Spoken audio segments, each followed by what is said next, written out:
Hello and welcome to H academy. ನಾನು ನಿಮ್ಮ ಪ್ರೀತಮ್. ಇವತ್ತಿನ ಪ್ರಮುಖ ದಿನಪತ್ರಿಕೆಗಳ ವಿಶ್ಲೇಷಣೆಗೆ ಸ್ವಾಗತ. ಇವತ್ತಿನ ಸಂಚಿಕೆಯನ್ನು ಪ್ರಾರಂಭ ಮಾಡೋಣ. ಮೊದಲನೇ ಸುದ್ದಿ ಹೇಳುತ್ತೆ, come out with rule curve for Mulla Periyar supreme court.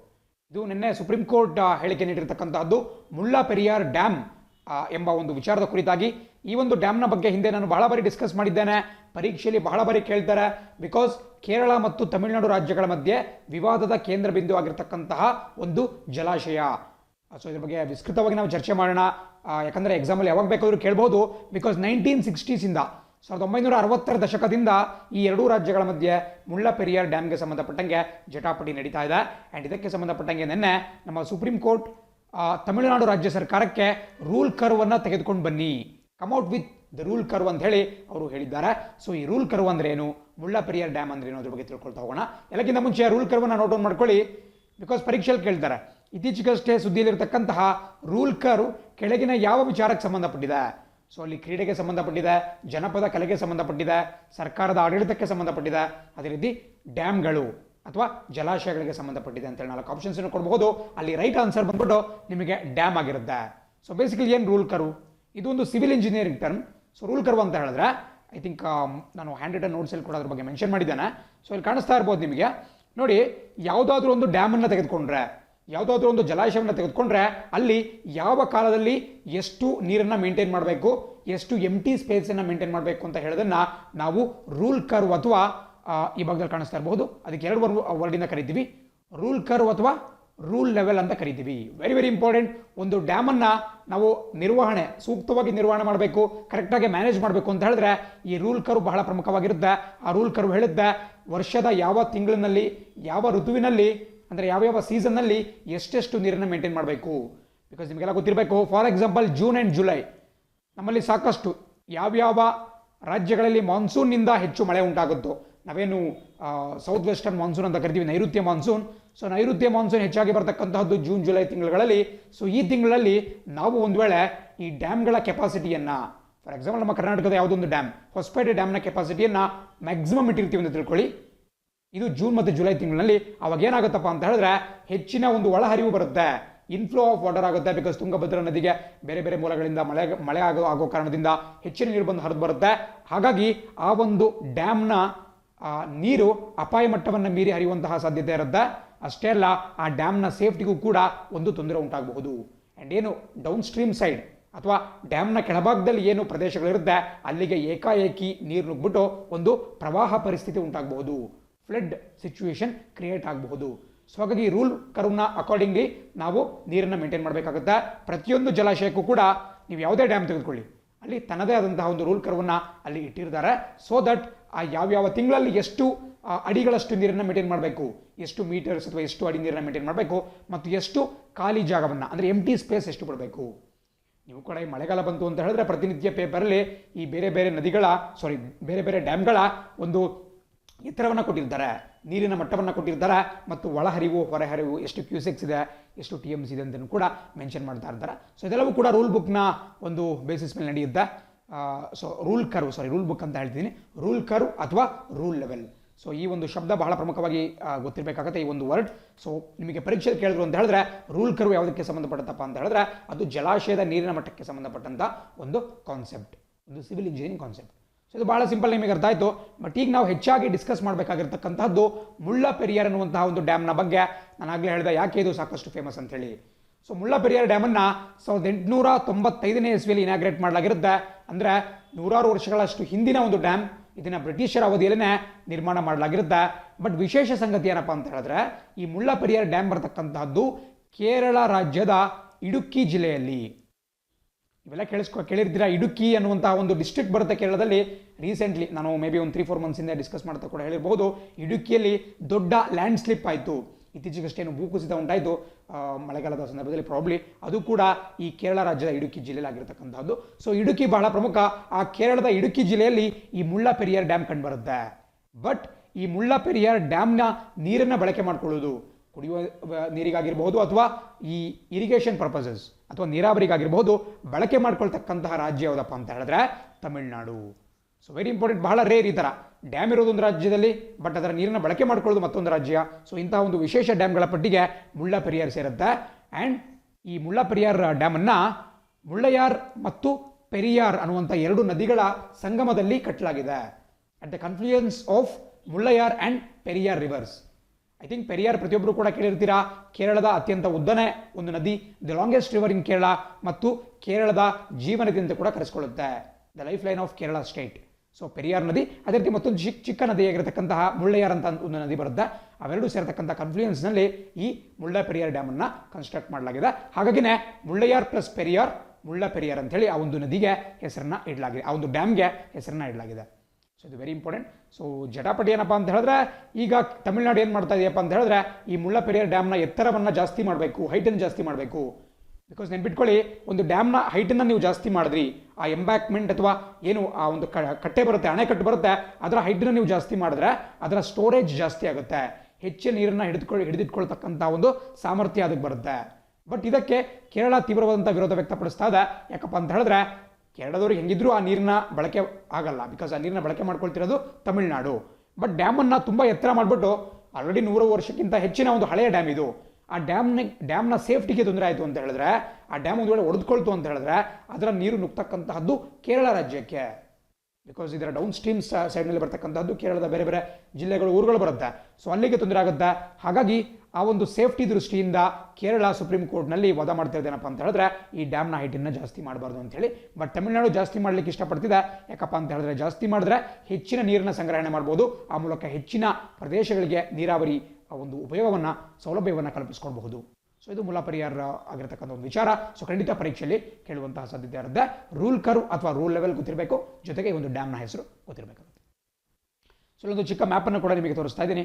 ಯಾಕಪ್ಪ ಅಂದರೆ ನಿಮಗೆ ಅರ್ಥ ಆಗಬೇಕು, ಯಾವ ರೀತಿ ಕೇರಳದಲ್ಲಿರತಕ್ಕಂಥ ಒಂದು ಡ್ಯಾಮ್ ಹೇಗೆ ತಮಿಳುನಾಡಿಗೆ ನೀರಿನ ಸರಬರಾಜನ್ನು ಮಾಡುತ್ತೆಪ್ಪ ಅಂತ ಹೇಳಿದ್ರೆ, ಕಾಣಿಸ್ತಾ ಇರ್ಬೋದು, ಇಡುಕ್ಕಿ ಜಿಲ್ಲೆ ಏನು ಬರುತ್ತೆ, ಬಾರ್ಡ್ರಲ್ಲಿ ಕಂಡು ಬರುತ್ತೆ. ಈ ಬಲಭಾಗದಲ್ಲಿ ನಿಮಗೆ ಕಂಡು ಬರ್ತಿರ್ತಕ್ಕಂತಹದ್ದು ತಮಿಳುನಾಡು ರಾಜ್ಯ, ಎಡಭಾಗದಲ್ಲಿ ಕೇರಳ ರಾಜ್ಯ ಕಂಡು ಬರ್ತಿರ್ತಕ್ಕಂಥದ್ದು. ಅವೆರಡರ ಬಾರ್ಡ್ರಲ್ಲಿ ಈ ಇಡುಕ್ಕಿ ಅನ್ನುವಂಥ ಜಿಲ್ಲೆಯಲ್ಲಿ ನಿಮಗೆ ಮುಳ್ಳಪೆರಿಯಾರ್ ಕಂಡು ಬರುತ್ತೆ. ಸೊ ಹಾಗಾಗಿ ಇಲ್ಲಿ ಡ್ಯಾಮನ್ನು ಕಟ್ಟಿದ್ವಿ ಅಂತ ಹೇಳಿದ್ರೆ, ಆ ಒಂದು ಬ್ಯಾಕ್ ವಾಟರ್ ಎಲ್ಲಿ ನಿಲ್ಲುತ್ತೆ ಬಂದ್ಬಿಟ್ಟು ಈ ಥರ ಇಲ್ಲಿ ಫಾರ್ಮ್ ಆಗುತ್ತೆ. ಸೊ ಆ ಬ್ಯಾಕ್ ವಾಟರಿಂದ ನೀರನ್ನು ಪಂಪ್ ಮಾಡಿಬಿಟ್ಟು ತಮಿಳುನಾಡಿನ ಬೇರೆ ಬೇರೆ ಪ್ರದೇಶಗಳಿಗೆ ಅದನ್ನು ನಾವು ಕೊಡಬಹುದು, ಹಂಚಿಕೆಯನ್ನು ಮಾಡಬಹುದಾಗುತ್ತೆ. ಸೊ ಐ ಥಿಂಕ್ ಅರ್ಥ ಮಾಡ್ಕೊಳ್ತಾ ಇದ್ದಾರೆ ಅನ್ಕೊಂತೀನಿ, ಯಾವ ರೀತಿ ನಿಮಗೆ ಈ ಮುಳ್ಳಯಾರ್ ಮತ್ತು ಪೆರಿಯಾರ್ ಡ್ಯಾಮ್ಗಳು ಕಾಣಿಸ್ಕೊಳ್ತಾ ಇದ್ದಾವೆ. ಸೊ ಒಂದು ವೇಳೆ ಡ್ಯಾಮ್ ಹೊಡೆದುಕೊಳ್ತು, ಫಾರ್ ಎಕ್ಸಾಂಪಲ್ ಈ ಭಾಗದಲ್ಲಿ ಡ್ಯಾಮ್ ಕಟ್ಟಿದ್ದಾರೆ, ಈ ಭಾಗದಲ್ಲಿ ಡ್ಯಾಮ್ ಇದೆ, ಇನ್ನೊಂದ್ಸರಿ ಕ್ಲಿಯರ್ ಆಗಿ ತೋರಿಸ್ತೀನಿ ನಿಮಗೆ. ನೋಡಿ, ಡ್ಯಾಮ್ನ ಒಂದು ಪಾಯಿಂಟ್ ಕೂಡ ಕಾಣಿಸ್ತಾ ಇದೆ, ಇಲ್ಲಿ ಡ್ಯಾಮನ್ನು ಕಟ್ಟಲಾಗಿದೆ. ಸೊ ಅದರ ಹಿನ್ನೀರು ಬಂದ್ಬಿಟ್ಟು ತಮಿಳುನಾಡಿಗೆ ಹೆಲ್ಪ್ ಆಗುತ್ತೆ. ಬಟ್ ಡ್ಯಾಮ್ ಒಂದು ವೇಳೆ ಹೊಡೆದುಕೊಳ್ತು ಅಂತ ಹೇಳಿದ್ರೆ, ಅದರ ಡೌನ್ ಸ್ಟ್ರೀಮ್ ಸೈಡ್ ಏನು ಆ ನದಿಯ ಒಂದು ಭಾಗದಲ್ಲಿ ಕಂಡುಬರ್ತಕ್ಕಂಥ ಪ್ರದೇಶಗಳು ಕಂಡುಬರುತ್ತೆ, ಅಲ್ಲಿಗೆ ಹೆಚ್ಚಿನ ಹಾನಿ ಉಂಟಾಗುತ್ತೆ. ಸೊ ಅದು ನಿಮಗೆ ಗೊತ್ತಿರಬೇಕಾಗಿರ್ತಕ್ಕಂಥ ಒಂದು ಡಿಫ್ರೆನ್ಸ್. ಸೊ ಇದನ್ನು ಅರ್ಥ ಮಾಡ್ಕೊಳ್ತಾ ನಾವು ಮುಂದಿನ ಸುದ್ದಿಯತ್ತ ಗಮನ ಹರಿಸೋಣ. ಸುದ್ದಿ ಹೇಳುತ್ತೆ, ದಾಸ್ಗುಪ್ತಾ ರಿಸೈನ್ಸ್ ಫ್ರಮ್ ರಾಜ್ಯಸಭಾ. ಇದು ಒಂದು ಪ್ರಮುಖವಾದಂಥ ಸುದ್ದಿ. ನಾನು ಮೊನ್ನೆ ಕ್ಲಾಸಲ್ಲಿ ನಿಮಗೆ ಮಾತಾಡಬೇಕಾದ್ರೆ ಅಶೋಕ್ ಲಾಹಿರಿ ಅನ್ನುವಂಥ ಒಬ್ಬ ವ್ಯಕ್ತಿ ಬಗ್ಗೆ ಮಾತಾಡ್ತಾ ಇದ್ದೆ. ಬಿಕಾಸ್ ಅವತ್ತು ಸುದ್ದಿ ಏನು ಬಂದಿತ್ತಪ್ಪ ಅಂತ ಹೇಳಿದ್ರೆ, ಭಾರತೀಯ ಜನತಾ ಪಕ್ಷ ಈಗೇನು ಪ್ರಸಕ್ತವಾಗಿ ಪಶ್ಚಿಮ ಬಂಗಾಳ ವಿಧಾನಸಭಾ ಚುನಾವಣೆ ನಡೀತಾ ಇದೆ, ಆ ಚುನಾವಣೆಗೆ ಅಭ್ಯರ್ಥಿಗಳ ಪಟ್ಟಿಯನ್ನು ಘೋಷಣೆ ಮಾಡಿದಾಗ 3-4 ಜನ ಪ್ರಮುಖ ವ್ಯಕ್ತಿಗಳ ಹೆಸರನ್ನು ಘೋಷಣೆ ಮಾಡಿದ್ದು. ಅದರಲ್ಲಿ ಅಶೋಕ್ ಲಾಹಿರಿ ಕೂಡ ಒಬ್ಬರು. ಇವರ್ಯಾಕಪ್ಪ ಪ್ರಮುಖ ವ್ಯಕ್ತಿ ಅಂತ ಹೇಳಿದ್ರೆ, ಇವರೊಬ್ಬ ಎಮಿನೆಂಟ್ ಎಕನಾಮಿಸ್ಟ್, ಒಬ್ಬ ಪ್ರಸಿದ್ಧ ಆರ್ಥಿಕ ತಜ್ಞ ಇವರು. ಅದರ ಜೊತೆಗೆ ಇವರು ಮುಂಚೆ ಚೀಫ್ ಎಕನಾಮಿಕ್ ಅಡ್ವೈಸರ್ ಅಥವಾ ನಮ್ಮ ಕೇಂದ್ರ ಸರ್ಕಾರದ ಮುಖ್ಯ ಆರ್ಥಿಕ ಸಲಹೆಗಾರರಾಗಿ ಕಾರ್ಯವನ್ನು ನಿರ್ವಹಣೆ ಮಾಡಿದ್ರು. ಅಷ್ಟೇ ಅಲ್ಲ, ಪ್ರಸಕ್ತವಾಗಿ ಏನು 15th ಫೈನಾನ್ಸ್ ಕಮಿಷನ್ ಇದೆ, 15ನೇ ಹಣಕಾಸು ಆಯೋಗ ಇದೆ, ಆ 15ನೇ ಹಣಕಾಸು ಆಯೋಗದ ಒಬ್ಬ ಸದಸ್ಯ ಕೂಡ ಆಗಿದ್ದಾರೆ. ಒಟ್ಟು 5 ಜನ ಸದಸ್ಯರು ಬರ್ತಾರೆ, ಒಬ್ಬ ಚೇರ್ಮನ್, 3 ಜನ ಫುಲ್ ಟೈಮ್ ಮೆಂಬರ್ಸ್ ಮತ್ತು ಒಬ್ಬರು ಪಾರ್ಟ್ ಟೈಮ್ ಮೆಂಬರ್ಸ್. ಈ 5ರಲ್ಲಿ ಒಬ್ಬರಾಗ್ಬಿಟ್ಟು ಅಶೋಕ್ ಲಾಹಿರಿ ಅವರು ಕಾರ್ಯನಿರ್ವಹಣೆಯನ್ನು ಪ್ರಸಕ್ತವಾಗಿ ಮಾಡ್ತಾ ಇದ್ರು. ಹಾಗಾಗಿ ಅವರ ಬಗ್ಗೆ ಡಿಸ್ಕಸ್ ಮಾಡಿದ್ವಿ. ಆ್ಯಂಡ್ ಈಗ ನಾವು ಸ್ವಪನ್ ದಾಸ್ಗುಪ್ತಾ ಅವರ ಹೆಸರು ನೋಟ್ ಮಾಡ್ಕೊಳ್ಳಿ. ಸ್ವಪನ್ ದಾಸ್ಗುಪ್ತಾ ಅನ್ನುವಂತಹ ಮತ್ತೋರ್ವ ವ್ಯಕ್ತಿ, ಇವರೊಬ್ಬ ಪ್ರಖ್ಯಾತ ಜರ್ನಲಿಸ್ಟ್, ಒಬ್ಬ ಪತ್ರಕರ್ತ. ಇವರ ಬಗ್ಗೆ ಕೂಡ ನಾವು ಸ್ವಲ್ಪ ಡಿಸ್ಕಸ್ ಮಾಡಬೇಕಾಗುತ್ತೆ. ಬಿಕಾಸ್ ಅಗೇನ್ ಭಾರತೀಯ ಜನತಾ ಪಕ್ಷ ಸ್ವಪನ್ ದಾಸ್ಗುಪ್ತಾ ಅನ್ನುವಂಥ ಒಬ್ಬ ವ್ಯಕ್ತಿಯನ್ನು ಅಲ್ಲಿ ಚುನಾವಣೆಗೆ ಕಣಕ್ಕಿಳಿಸಿದೆ. ಯೂಶುವಲ್ ಆಗಿ ನಮಗೆ ಯಾವ ಪಕ್ಷದಿಂದ ಯಾರು ಅಭ್ಯರ್ಥಿಗಳಾಗ್ತಾರೆ ಅಷ್ಟೊಂದು ಪ್ರಮುಖ ಆಗಲ್ಲ. ಬಟ್ ಯಾಕೆ ಸ್ವಪನ್ ದಾಸ್ಗುಪ್ತಾ ಅವರ ಹೆಸರನ್ನು ನಾನು ಇಲ್ಲಿ ಮೆನ್ಷನ್ ಮಾಡ್ತಿದ್ದೀನಪ್ಪ ಅಂತ ಹೇಳಿದ್ರೆ, ಅವರು ಪ್ರಸಕ್ತವಾಗಿ ನಮ್ಮ ರಾಜ್ಯಸಭೆಯ ನಾಮ ನಿರ್ದೇಶಿತ ಸದಸ್ಯರು. ಅಂದರೆ ಏನು ನಮ್ಮ ರಾಷ್ಟ್ರಪತಿಗಳು ವಿವಿಧ ರಂಗಗಳಿಂದ ಸುಮಾರು 12 ಜನರನ್ನ ನಮ್ಮ ರಾಜ್ಯಸಭೆಗೆ ನಾಮನಿರ್ದೇಶನ ಮಾಡ್ತಾರೆ, ನಾಮಿನೇಟ್ ಮಾಡ್ತಾರೆ. ಆ ಒಂದು ಪಟ್ಟಿಯಲ್ಲಿ ಶ್ರೀಯುತ ಸ್ವಪನ್ ದಾಸ್ಗುಪ್ತಾ ಅವರ ಹೆಸರು ಕೂಡ ಇದೆ. ಅವರು ಕೂಡ ಹಾಲಿ ರಾಜ್ಯಸಭಾ ಸದಸ್ಯ. He is A nominated member in the Rajya Sabha. So ಹಾಗಾಗಿ ಅವರ ಹೆಸರು ನಾನು ಇನ್ಕ್ಲೂಡ್ ಮಾಡ್ಕೊಂಡಿರ್ತಕ್ಕಂಥದ್ದು. ನಿಮಗೆಲ್ಲ ನಾನು ಆಗಲೇ ಹೇಳಿದೆ, ಇವರೊಬ್ಬ ಪ್ರಸಿದ್ಧ ಜರ್ನಲಿಸ್ಟ್, ಅಂದರೆ ಒಬ್ಬ ಪ್ರಸಿದ್ಧ ಪತ್ರಕರ್ತ. ಸೊ ಹಾಗಾಗಿ ಇವರನ್ನು ಈ ಪತ್ರಿಕೋದ್ಯಮ ಅಥವಾ ಈ ಜರ್ನಲಿಸಮ್ ಅನ್ನುವಂತಹ ಒಂದು ಫೀಲ್ಡ್ನಿಂದ ಆಯ್ದುಕೊಂಡು ಇವ್ರನ್ನ ರಾಷ್ಟ್ರಪತಿಯವರು ಈ ರಾಜ್ಯಸಭೆಗೆ ನಾಮನಿರ್ದೇಶನ ಮಾಡಿದ್ರು. ಬಟ್ ಈಗ ಅವರು ತಮ್ಮ ಹುದ್ದೆಗೆ ರಾಜೀನಾಮೆಯನ್ನು ಕೊಟ್ಬಿಟ್ಟು, ಅಂದರೆ ತಮ್ಮ ಸ್ಥಾನಕ್ಕೆ ರಾಜೀನಾಮೆಯನ್ನು ಕೊಟ್ಬಿಟ್ಟು ಈ ವಿಧಾನಸಭಾ ಚುನಾವಣೆಯಲ್ಲಿ ಕಣಕ್ಕಿಳಿತಾ ಇದ್ದಾರೆ. ಬಿಜೆಪಿ ಪಕ್ಷದ ಟಿಕೆಟಿಂದ ಒಂದು ತಾರಕೇಶ್ವರ್ ಅಂತ ಹೇಳಿ ಒಂದು ಸೀಟ್ ಬರುತ್ತೆ, ಅಸೆಂಬ್ಲಿ ಸೀಟ್, ಜಸ್ಟ್ ಗೊತ್ತಿದ್ರೆ ಒಳ್ಳೆಯದು. ತಾರಕೇಶ್ವರ್ ವಿಧಾನಸಭಾ ಕ್ಷೇತ್ರದಿಂದ ಇವರು ಚುನಾವಣಾ ಅಖಾಡಕ್ಕೆ ಧುಮುಕಿದ್ದಾರೆ. ಆ್ಯಂಡ್ ಮತ್ತೊಂದು ಹೆಗ್ಗಳಿಕೆ ಏನಪ್ಪ ಅಂತ ಹೇಳಿದ್ರೆ, ಸ್ವಪನ್ ದಾಸ್ ಗುಪ್ತಾ ಅವರಿಗೆ ಪದ್ಮಭೂಷಣ ಪ್ರಶಸ್ತಿ ಸಿಕ್ಕಿದೆ. ನಮ್ಮ ಭಾರತದಲ್ಲಿ ಸಿವಿಲಿಯನ್ ಅವಾರ್ಡ್ಸ್ ಏನು ಕೊಡಲಾಗುತ್ತೆ, ಅದರಲ್ಲಿ ಭಾರತ ರತ್ನ, ಪದ್ಮವಿಭೂಷಣ ಆದಮೇಲೆ ಬರ್ತಕ್ಕಂತಹ 3ನೇ ಅತ್ಯುನ್ನತ ಪ್ರಶಸ್ತಿ ಪದ್ಮಭೂಷಣ್. ಸೊ ಈ ಪದ್ಮಭೂಷಣ ಪ್ರಶಸ್ತಿನ 2015ನೇ ಇಸ್ವಿಯಲ್ಲಿ ಇವರು ಪಡೆದುಕೊಂಡಿದ್ದಾರೆ. ಇವರು ಇಂಡಿಯನ್ ಎಕ್ಸ್ಪ್ರೆಸ್ ಇರಬಹುದು, ಟೈಮ್ಸ್ ಆಫ್ ಇಂಡಿಯಾ ಇರಬಹುದು, ಇಂಡಿಯಾ ಟುಡೇ, ಹೀಗೆ ಬೇರೆ ಬೇರೆ ಇಂಗ್ಲಿಷ್ ಆಂಗ್ಲ ಮಾಧ್ಯಮ ದೈನಿಕಗಳು ಮತ್ತು ಪತ್ರಿಕೆಗಳು ಮತ್ತು ಈ ಮ್ಯಾಗಝಿನ್ಸ್ಗಳಿಗೆ ಆರ್ಟಿಕಲ್ಸನ್ನು ಬರೀತಾ ಇದ್ರು. ಒಬ್ಬ ಬಲಪಂಥೀಯ ವಿಚಾರಧಾರೆ ಉಳ್ಳಂತಹ ಒಬ್ಬ ಪತ್ರಕರ್ತ ಅಂತ ಹೇಳಿ ಗುರುತಿಸಿಕೊಂಡಿದ್ದಾರೆ. ಒಬ್ಬ ರೈಟ್ ವಿಂಗ್ ಜರ್ನಲಿಸ್ಟ್ ಅಂತಲೇ ಅವನು ಕರಿಬಹುದು. ಇವರ ಫೋಟೋವನ್ನು ಕೂಡ ತೋರಿಸ್ತಾ ಇದ್ದೇನೆ. ಫೋಟೋ ಇನ್ಕ್ಲೂಡ್ ಮಾಡ್ಕೊಂಡಿಲ್ಲ ಅನ್ಕೊಂಡ್ರಿ, ತೊಂದರೆ ಇಲ್ಲ. ಸೊ ಹಾಗಾಗಿ ಸ್ವಪನ್ ದಾಸ್ ಗುಪ್ತಾ ಅವ್ರ ಬಗ್ಗೆ ಗೊತ್ತಿರಬೇಕಾಗತ್ತೆ. ಆ್ಯಂಡ್ ಮತ್ತೊಂದು ನೀವೆಲ್ಲ ಕೇಳಬಹುದು, ಯಾಕೆ ಅವರು ಇಷ್ಟು ಬೇಗ ರಿಸೈನ್ ಮಾಡಿಬಿಟ್ರು? ಇನ್ನು ಎಲೆಕ್ಷನ್ ಆದಮೇಲೆ ಒಂದು ವೇಳೆ ಗೆಲ್ತಾರೋ ಸೋಲ್ತಾರೋ ನೋಡ್ಕೊಂಡು ರಿಸೈನ್ ಮಾಡ್ಬೋದಿತ್ತಲ್ಲ, ಬಿಕಾಸ್ ಗೆಲ್ತಾರ ಅಂತೇಳಿ ಖಾತ್ರಿ ಇಲ್ಲ ಅವರಿಗೆ. ಹಾಗಾಗಿ ನೀವೆಲ್ಲ ಕೇಳಬಹುದು. ಬಟ್ ಇದಕ್ಕೆ ಒಂದು ಬಾಟಮಲ್ಲಿ ಒಂದು ಪಾಯಿಂಟ್ ಕಾಣಿಸ್ತಾ ಇದೆ ನೋಡಿ. ಬಹಳ ಜನ ಯಾವಾಗ ಭಾರತೀಯ ಜನತಾ ಪಕ್ಷ ಸ್ವಪನ್ ದಾಸ್ ಗುಪ್ತಾ ಅವರಿಗೆ ಟಿಕೆಟನ್ನು ಕೊಡ್ತೋ ಆವಾಗ ಬಹಳ ಜನ ವಿರೋಧ ಪಕ್ಷದ ನಾಯಕರು ಒಂದು ಮಾತನ್ನ ಹೇಳಿದ್ರು, ಒಂದು ವಿರೋಧವನ್ನು ವ್ಯಕ್ತಪಡಿಸಿದ್ರು. ಅದೇನಪ್ಪ ಅಂತ ಹೇಳಿದ್ರೆ, ಈ ಕೂಡಲೇ ಸ್ವಪನ್ ದಾಸ್ ಗುಪ್ತಾ ಅವರನ್ನ ತಮ್ಮ ರಾಜ್ಯಸಭಾ ಸದಸ್ಯತ್ವದಿಂದ ಅವ್ರನ್ನ ವಜಾಗೊಳಿಸಬೇಕು. He has to be disqualified from his Rajya Sabha seat ಅಂತ ಹೇಳಿ. ಯಾಕೆ ಡಿಸ್ಕ್ವಾಲಿಫೈ ಮಾಡಬೇಕು? ನಿಮಗೆಲ್ಲ ಗೊತ್ತು, 1985 1985ನೇ ಇಸ್ವಿಯಲ್ಲಿ ರಾಜೀವ್ ಗಾಂಧಿ ಅವರು ನಮ್ಮ ಪ್ರಧಾನಮಂತ್ರಿಗಳಾಗಿದ್ದಾಗ ನಮ್ಮ ದೇಶದಲ್ಲಿ ಆಂಟಿ ಡಿಫೆಕ್ಷನ್ ಲಾವನ್ನು ಜಾರಿಗೆ ತರಲಾಗುತ್ತೆ. ಅದನ್ನು ಕನ್ನಡದಲ್ಲಿ ಪಕ್ಷಾಂತರ ನಿಷೇಧ ಕಾಯ್ದೆ ಅಂತೇಳಿ ಜಾರಿಗೆ ತರಲಾಗುತ್ತೆ. ನಿಮಗೆಲ್ಲ ಗೊತ್ತು, 2020ರಲ್ಲಿ ಏನು ನಮ್ಮ 19-20ರಲ್ಲಿ ನಮ್ಮ ಕರ್ನಾಟಕದಲ್ಲಿ ದೊಡ್ಡ ಒಂದು ರಾಜಕೀಯ ಪ್ರಹಸನ ಉಂಟಾಯಿತು. ಸೊ ಅಲ್ಲೂ ಕೂಡ ಈ ಪಕ್ಷಾಂತರ ನಿಷೇಧ ಕಾಯ್ದೆಯನ್ನು ಬಳಕೆ ಮಾಡಲಾಯಿತು. ಡಿಸ್ಕ್ವಾಲಿಫಿಕೇಶನ್ ಮಾಡೋದು, ಅನರ್ಹ ಮಾಡುವುದು, ಸೊ ಹಾಗೆ ಬೇರೆ ಬೇರೆ ವಿಚಾರಗಳು ನಿಮಗೆ ಗೊತ್ತಿರುತ್ತೆ. ಶೆಡ್ಯೂಲ್ 10 ಅಥವಾ ನಮ್ಮ ಸಂವಿಧಾನದ 10ನೇ ಅನುಸೂಚಿ ಈ ಪಕ್ಷಾಂತರ ನಿಷೇಧ ಕಾಯ್ದೆ ಬಗ್ಗೆ ತಿಳಿಸ್ಕೊಡುತ್ತೆ. ಅದರಲ್ಲಿ ಬೇರೆ ಬೇರೆ ಪಾಯಿಂಟ್ಸ್ಗಳಿರುತ್ತೆ. ಒಂದು ಪಾಯಿಂಟ್ ಏನು ಹೇಳುತ್ತಪ್ಪ ಅಂತ ಹೇಳಿದ್ರೆ, ಯಾವುದಾದ್ರೂ ಒಬ್ಬ ವ್ಯಕ್ತಿ ರಾಜ್ಯಸಭೆ ಇರ್ಬೋದು ಅಥವಾ ವಿಧಾನ ಪರಿಷತ್ ಇರಬಹುದು, ನಾಮನಿರ್ದೇಶಿತ ಆದ ಅಂತ ಹೇಳಿದ್ರೆ, ನಾಮಿನೇಟ್ ಆದ ಅಂತ ಹೇಳಿದ್ರೆ 6 ತಿಂಗಳ ಒಳಗಾಗಿ, ಅವರು ನಾಮನಿರ್ದೇಶನಗೊಂಡಂತಹ 6 ತಿಂಗಳ ಒಳಗಾಗಿ ಅವರು ಯಾವುದಾದ್ರೂ ರಾಜಕೀಯ ಪಕ್ಷವನ್ನು ಸೇರ್ಕೋಬೇಕಾಗುತ್ತೆ. 6 ತಿಂಗಳ ಆದಮೇಲೆ ಅವರು ಒಂದು ಪೊಲಿಟಿಕಲ್ ಪಾರ್ಟಿಯನ್ನು ಜಾಯ್ನ್ ಆದರು ಅಂತ ಹೇಳಿದ್ರೆ ಅವರ ಸದಸ್ಯತ್ವವನ್ನು ಅನರ್ಹಗೊಳಿಸಲಾಗುತ್ತೆ. He shall stand disqualified from his position. So difference ಅರ್ಥ ಆಗ್ತಿದೆ ನಿಮಗೆ ನೋಡಿ. ಇದು ಸ್ಪೆಸಿಫಿಕಲಿ ನಾಮಿನೇಟೆಡ್ ಮೆಂಬರ್ಸ್ಗೆ ಮಾತ್ರ. ಮಾಮೂಲಿ ಮೆಂಬರ್ಸ್ಗೆ ಏನಿರುತ್ತಪ್ಪ ಅಂತ ಹೇಳಿದ್ರೆ, ಅವರು ಒಂದು ವೇಳೆ ಬಿಜೆಪಿ ಟಿಕೆಟಿಂದ ಅವರು ವಿನ್ ಆದರು ಅಂತ ಹೇಳಿದ್ರೆ ಅವರು ಬೇರೆ ಪಕ್ಷ, ಕಾಂಗ್ರೆಸ್ ಪಕ್ಷಕ್ಕೋ JDS ಪಕ್ಷಕ್ಕೋ ಜಾಯ್ನ್ ಆಗಂಗಿಲ್ಲ. ಸೊ ಅದು ಈ ಆಂಟಿ ಡಿಫೆಕ್ಷನ್ ಇರತಕ್ಕಂತಹದ್ದು. ಅದೇ ರೀತಿ ಇಂಡಿಪೆಂಡೆಂಟ್ಸ್, ಪಕ್ಷೇತರರು ಒಂದು ಸ್ವತಂತ್ರವಾಗಿ ಅವರು ವಿನ್ ಆದರು ಅಂತ ಹೇಳಿದ್ರೆ ಅವರು ಕೂಡ ಯಾವುದೇ ರಾಜಕೀಯ ಪಕ್ಷವನ್ನು ಸೇರಂಗಿಲ್ಲ. ಸೇರ್ಬಿಟ್ರು ಅಂತ ಹೇಳಿದ್ರೆ ಅವರ ಸದಸ್ಯತ್ವವನ್ನು ಅನರ್ಹಗೊಳಿಸಲಾಗುತ್ತೆ. But when it comes to nominated members ಅಥವಾ ನಾಮನಿರ್ದೇಶಿತ ಸದಸ್ಯರ ಬಗ್ಗೆ ನಾವು ಗಮನಿಸ್ತಾ ಹೋಗೋದಾದ್ರೆ, ಅದು ವಿಧಾನ ಪರಿಷತ್ತಲ್ಲಿರಬಹುದು ಅಥವಾ ರಾಜ್ಯಸಭೆಯಲ್ಲಿರಬಹುದು, ಅವರು ಮೊದಲ 6 ತಿಂಗಳ ಒಳಗಾಗಿ ಒಂದು ಪೊಲಿಟಿಕಲ್ ಪಾರ್ಟಿಯನ್ನು ಜಾಯ್ನ್ ಆಗಬೇಕಾಗುತ್ತೆ. ಅವರು ಯಾವುದೇ ರಾಜಕೀಯ ಪಕ್ಷವನ್ನು 6 ತಿಂಗಳ ಒಳಗಾಗಿ ಸೇರಲಿಲ್ಲ ಅಂತ ಹೇಳಿದ್ರೆ ಮುಂದೆ ಅವರು ರಾಜಕೀಯ ಪಕ್ಷಕ್ಕೆ ಸೇರುವಂತಿಲ್ಲ. ಒಂದು ವೇಳೆ ಸೇರಿದ್ರೆ ಅವರ ಸ್ಥಾನ ಹೋಗುತ್ತೆ, ಅನರ್ಹಗೊಳ್ಳುತ್ತೆ. ಸೊ ಹಾಗಾಗಿ ಬಹಳ ಜನ ನೋಡಿ, ಸ್ವಪನ್ ದಾಸ್ ಗುಪ್ತಾ ಅವರು ಆಲ್ರೆಡಿ ತುಂಬ ದಿನ ಆಯಿತು ಅವರು ರಾಜ್ಯಸಭಾ ಮೆಂಬರ್ ಆಗಿಬಿಟ್ಟು, 1-2-3 ವರ್ಷಗಳೇ ಕಳೆದೋಗಿದೆ. ಸೊ ಈಗ ಐ ಥಿಂಕ್ 2 ವರ್ಷ ಆಗಿರಬಹುದು. ಸೊ ಈಗ ಅವರು ಬಿಜೆಪಿಯನ್ನು ಸೇರ್ತಾ ಇದ್ದಾರೆ. ದಟ್ ಮೀನ್ಸ್ ಅವರು ಈ ಆಂಟಿ ಡಿಫೆಕ್ಷನ್ ಲಾವನ್ನು ಉಲ್ಲಂಘನೆ ಮಾಡ್ತಿದ್ದಾರೆ, ವೈಲೇಟ್ ಮಾಡ್ತಿದ್ದಾರೆ ಅಂತ ಹೇಳಿ ವಿರೋಧ ಪಕ್ಷದವರು ಹೇಳಿದ್ರು. ಸೊ ಹಾಗಾಗಿ ಒಂದು ವೇಳೆ ಇವರು ತಮ್ಮ ಸ್ಥಾನಕ್ಕೆ ರಾಜೀನಾಮೆ ಕೊಡಲಿಲ್ಲ ಅಂತ ಹೇಳಿದ್ರೆ ಅವ್ರನ್ನ ಸ್ಪೀಕರ್ ಅನರ್ಹರಾಗಿಸ್ತಾ ಇದ್ರು. ಅಂದರೆ ರಾಜ್ಯಸಭಾ ಚೇರ್ಮನ್ ಏನಿದ್ದಾರೆ ಅವರು ಇವ್ರನ್ನ ಡಿಸ್ಕ್ವಾಲಿಫೈ ಮಾಡುವಂತಹ ಸಾಧ್ಯತೆ ಕೂಡ ಇತ್ತು. ಹಾಗಾಗಿ ಇಂಥ ಮುಂಚೆನೇ ಸ್ವಪನ್ ದಾಸ್ ಗುಪ್ತಾ ಅವರು ರಿಸೈನ್ ಮಾಡಿದ್ದಾರೆ. ಸೊ ಯಾಕೆ ನಾನು ಇಷ್ಟೊಂದು ಇಂಪಾರ್ಟೆನ್ಸ್ ಈ ಒಂದು ನ್ಯೂಸಿಗೆ ಕೊಡ್ತೀನಪ್ಪ ಅಂತ ಹೇಳಿದ್ರೆ, ಇದು ಕೇವಲ ಒಂದು ರಾಜಕೀಯ ಸುದ್ದಿಯ ಹೊರತಾಗಲೂ ಕೂಡ ನಮ್ಮ ಸಂವಿಧಾನಕ್ಕೆ ಸಂಬಂಧಪಟ್ಟಂತಹ ವಿಚಾರಗಳನ್ನು ಇದು ತೋರಿಸುತ್ತೆ. ಸೊ ಈ ರೀತಿ ನಾವು ಪ್ರಾಕ್ಟಿಕಲ್ ಆಗಿ ಕಾನ್ಸ್ಟಿಟ್ಯೂಷನ್ನ ಓದ್ಕೊಳ್ತಾ ಹೋದರೆ ಬಹಳ ಸಿಂಪಲ್ ಆಗುತ್ತೆ. ಸೊ ಹಾಗಾಗಿ ಬಾಟಮಲ್ಲಿ ನಾನೇನು 6 ತಿಂಗಳ ಒಳಗಾಗಿ ಜಾಯ್ನ್ ಆಗಬೇಕು ಅದನ್ನು ಹೇಳಿದೆ, ಅದು ಬಹಳ ಪ್ರಮುಖವಾಗಿ ಗೊತ್ತಿರಬೇಕಾಗುತ್ತೆ. ಅದೇ ರೀತಿ ಮುಂದಿನ ಸುದ್ದಿ ನಿಮ್ಮ ಸ್ಕ್ರೀನ್ ಮೇಲೆ ಕಾಣಿಸ್ಕೊಳ್ತಾ ಇದೆ. Rajya Sabha passes MTP bill. ನೋಡಿ, ಇದು ವೆರಿ ಇಂಪಾರ್ಟೆಂಟ್. 2020ನೇ ಇಸ್ವಿ ಮಾರ್ಚ್ ತಿಂಗಳಿನಲ್ಲೇ ಈ MTP ಅನ್ನುವಂತಹ ಒಂದು ಕಾಯ್ದೆಯನ್ನು, ಅಂದರೆ ಅದಿನ್ನು ಮಸೂದೆ, ಕಾಯ್ದೆ ಆಗಿರಲಿಲ್ಲ, ಇನ್ನೂ ಕೂಡ ಕಾಯ್ದೆ ಆಗಿಲ್ಲ. ಬಿಕಾಸ್ ರಾಷ್ಟ್ರಪತಿಯವರ ಒಂದು ಅಂಕಿತ ಅದಕ್ಕೆ ಸಿಗಬೇಕಾಗುತ್ತೆ. ಸೊ ಇನ್ನೂ ಕೂಡ ಅದೊಂದು ಬಿಲ್ ಅಥವಾ ಮಸೂದೆಯಾಗಿ ಉಳ್ಕೊಂಡಿದೆ. ಸೊ ಏನಿದೆ MTP ಬಿಲ್ ತಿಳ್ಕೊಳ್ಳೋಣ. ಬಟ್ ಅದಕ್ಕಿಂತ ಮುಂಚೆ ಇದನ್ನು ರಾಜ್ಯಸಭಾ ಯಾವಾಗ ಪಾಸ್ ಮಾಡುತ್ತೆ ಅಂತ ನೋಡ್ತಾ ಹೋಗೋಣ. 2020 ಮಾರ್ಚ್ ತಿಂಗಳಿನಲ್ಲಿ ನಮ್ಮ ಲೋಕಸಭೆಯಲ್ಲಿ ಈ MTP ಬಿಲ್ಲನ್ನು ಟೇಬಲ್ ಮಾಡಲಾಗಿತ್ತು, ಮಂಡನೆ ಮಾಡಲಾಗಿತ್ತು. ಸೊ ಅಲ್ಲಿ ಈ ಮಸೂದೆ ಪಾಸ್ ಆಗಿತ್ತು.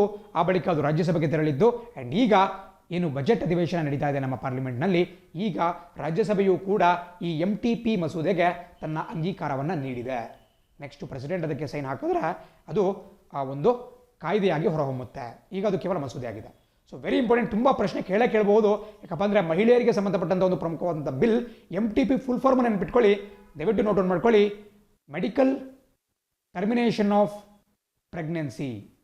ಇನ್ನೊಂದ್ಸರಿ ಹೇಳ್ತೀನಿ, medical termination of pregnancy bill 2020. Original ಆಗಿ ಮೂಲತಃ ಈ ಮೆಡಿಕಲ್ ಟರ್ಮಿನೇಷನ್ ಆಫ್ ಪ್ರೆಗ್ನೆನ್ಸಿ ಬಿಲ್ಲನ್ನು 1971ನೇ ಇಸ್ವಿಯಲ್ಲಿ ಜಾರಿಗೆ ತರಲಾಗಿದ್ದು. ಸೊ ಇದನ್ನು ನಾವು MTP ಆ್ಯಕ್ಟ್ 1971 ಅಂತ ಕರಿತೀವಿ.